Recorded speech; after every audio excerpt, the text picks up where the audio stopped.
St. Mary's and Alabama, basically polar opposites. We'll see how this one shakes out. If St. Mary's is able to slow down the pace like they were against Vanderbilt against Bama, think you'll see good things for them. Alabama's just got to get the rebounding in shape after playing RMU a lot closer than you expect. We've got the second round of the men's NCAA tournament. My name is Guy Franklin. That is Connor Hope. Connor, let's start with Alabama. How do you think they get a W over SMC in this one? They are a more talented team. They are a better shooting team. Um, and I think that is where they can win, right? They might play a little bit less controlled than St. Mary's, but if they're going to win, it's because they're a top 10 team in effective field goal percentage. They take it at St. Mary's bigs, they get them in foul trouble. They have the clear advantage, at least from a scoring perspective, on the perimeter. Um, they have the best player in this game, talent-wise, in Mark Sears. And if Grant Nelson, Jaron Stevenson are both healthy, um, I think they should uh, have a good opportunity, assuming they're making their shots. They are the of these two teams, they are the team that can run the other team off the floor, right? If they have the opportunity to put this game away in the first half, the way they play. So to me, that's where they win. They win just by being an elite offense, um, and maybe taking missed shots from St. Mary's. Maybe St. Mary's is cold shooting to start the game on Sunday. Uh, and Alabama takes advantage of that. And we're talking about like a 18-point halftime lead. I think that's possible. I'm not so sure that that's a likely thing to happen just because of what we saw from the way that St. Mary's was able to slow down Vanderbilt, force them to play their game in the second half of that. Obviously, Connor, you are our resident WCC fan here as a Gonzaga fan. I think the matchup that I'm looking forward to most is going to be LeBaron Philon and Jordan Ross, hopefully guarding each other. I think that will be, just something to look out for. Uh, Alabama, in my opinion, if they can force St. Mary's to play at their pace, they will have no problem. They will run them off the court. I don't think St. Mary's is going to let that happen. If you're Randy Bennett, how are you looking at tackling that? How are you looking to slow Alabama down? So it's a lot easier to slow down a fast team than it is to speed up a slow team. Just because when the two teams have the ball, it's a lot easier to hold on to the ball. And St. Mary's will do that. They'll take 20 seconds off the clock. Um, no, not really. They run these long sets. But they do that, like their shots come late in the shot clock, and then defensively, if they're making their shots, they get back on defense. They prevent transition opportunities for Alabama, force Alabama into half court sets. Um, you slow them down that way, right? So I think that's where St. Mary's can really take advantage. Also, St. Mary's had 9 second half offensive rebounds against Vanderbilt.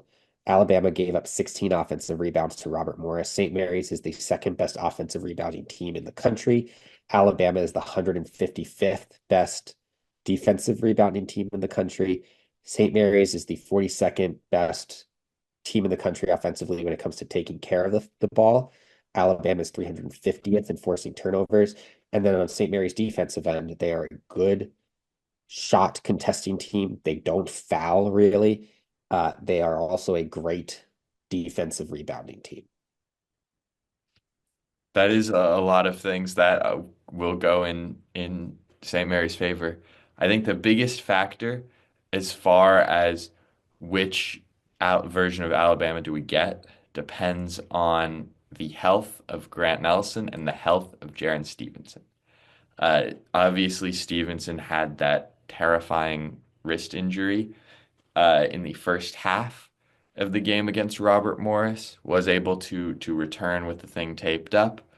Uh, I'm unsure of his status at this point for Sunday. I would assume he's playing just based on the fact that he came back and played against Robert Morris. This Alabama team looked so very different when Grant Nelson came on the floor. They looked so dynamic. They looked so much better. He came on the floor when they were at about their lowest point, and when he left, it felt like a pretty, I don't want to say convincing win, but you felt comfortable that they were going to win the game. Uh, if he is there, they will need him to go at Mitchell Saxon, to go at Wessels. Those are the twin towers of the St. Mary's front court.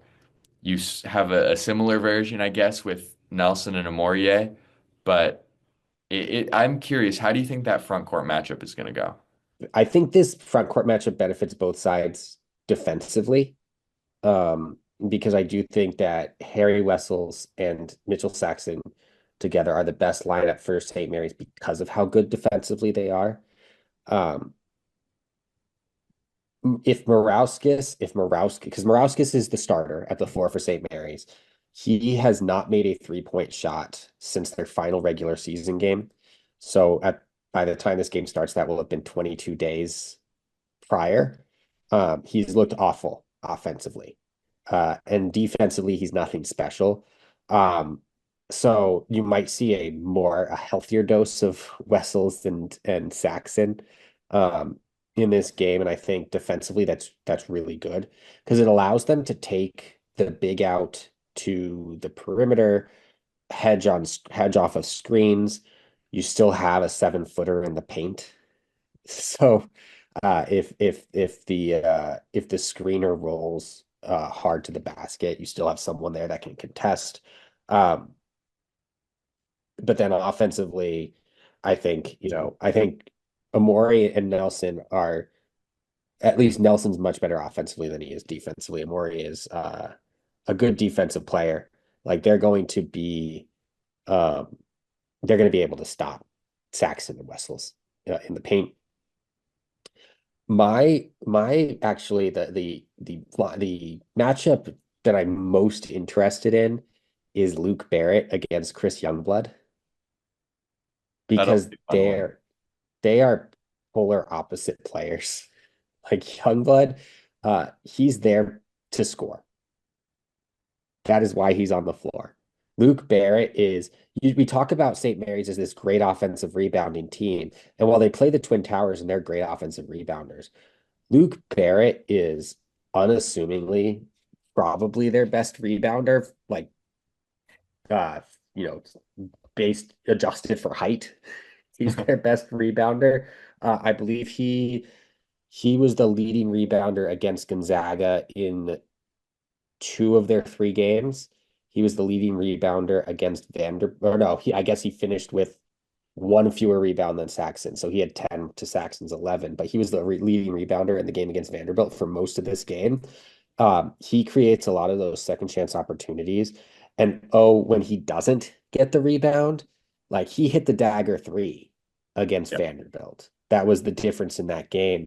He plays 96% of the minutes for St. Mary's. He plays more minutes than Marshallonis for St. Mary's. Never comes off the floor. Yeah, it Um, is. He is a big constant for this team. yeah. I mean, playing without Marshallonis though doesn't necessarily mean that St. Mary's is at less than full strength. Their best lineup against Vanderbilt came without him. It came with running Jordan I Ross. still think they need Marshallonis to play like Mhm. 35 minutes in this game. Oh no, I agree. I just wanted to make that Yeah, point. yeah. I think it's a lot different playing against Hogard because say what you want, it's a lot different for Marshallonis playing against Hogard and playing against like that kind of elite, maybe slightly out of control size, strength, athleticism of Hogard. But given what Alabama can throw at you defensively on the perimeter, um, I don't necessarily know if I trust Jordan Ross to be the point guard against Yeah, that. that's Um, fair. yeah. But yeah, I mean it's this game will come down to what happens at the four for St. Mary's, whether it's Morauskas playing well or whether they have to go to Wessels a lot more. Um, and then just like St. Mary's doesn't have to shoot well from 3, They just have to kind of shoot. They have to shoot basically what they shot against Vanderbilt as a whole. You just hope that it doesn't come in the form of 1 of 16 and then 5 of 9. Yeah. Give me a final score. I had St. Mary's over Alabama in the on my bracket, Mhm. and nothing from Alabama's first game made me think that that was an incorrect possibility. Um, I think St. Mary's has the advantage on the boards. They might not be necessarily better players, but what they can get from the 3, 4, and 5 spot in terms of extending offensive possessions, getting second chance shots, is something that Alabama just doesn't really, uh, didn't really, can't really prevent. Um, Unlike Vanderbilt, Alabama doesn't really turn you over. So you're going to, because Vanderbilt can turn you over. They've done that all season. Alabama doesn't. St. Mary's is going to get shots up on most of their possessions. They're going to rebound the ball on the offensive end and get additional shots up on like 30 to 40% of their possessions. Um, it's just a matter of whether or not they're hitting those shots.